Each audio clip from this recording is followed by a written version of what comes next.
Pavarësisht progresit dhe suksesit të reformës administrativo-territoriale të vitit 2014, janë identifikuar disa probleme të rëndësishme të cilat sugjerohen të analizohen dhe merren në konsiderat në hartimin e reformës së re. Raporti i financave vendore për vitin 2025 paraqet si ndër problemet kryesore varësinë e disa njësive vendore nga qeveria qendrore, ku argumentohet se disa bashki të vogla dhe të mesme për shkak të kapacitetit të ulët fiskal kanë ende varësi të konsiderueshme nga transfertat e qeverisë qendrore.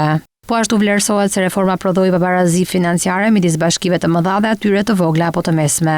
Një pjesë e madhe të ardhurave nga taksat dhe tarifat vendore përqendrohet në bashkitë e mëdha, veçanërisht në Tiranë. Gjithashtu, jo të gjitha bashkitë kanë të njëjtat burime ekonomike dhe financiare. Disa bashki urbane kanë më shumë të ardhura dhe zhvillim, ndërsa bashkitë rurale përballen me mungesë investimesh, emigracion, burime financiare të kufizuara. Një pasojë tjetër është rritja e kostove administrative dhe detyrimet e prapambetura. Analiza e zhvillimeve financiare gjatë viteve të fundit evidenton se në një pjesë të bashkive, shpenzimet administrative kanë ndjekur një trajektore rritëse, shpeshherë më të shpejtë se rritja e të ardhurave. Gjithashtu, disa bashki vazhdojnë të jenë në situatën e problemeve apo vështirësisë financiare dhe me rritje të nivelit të detyrimeve të prapambetura, duke reflektuar dobësi strukturore në menaxhimin buxhetor dhe planifikimin financiar. Ndër pasojat e tjera konsiderohen shërbimet e dobta në zonat rurale.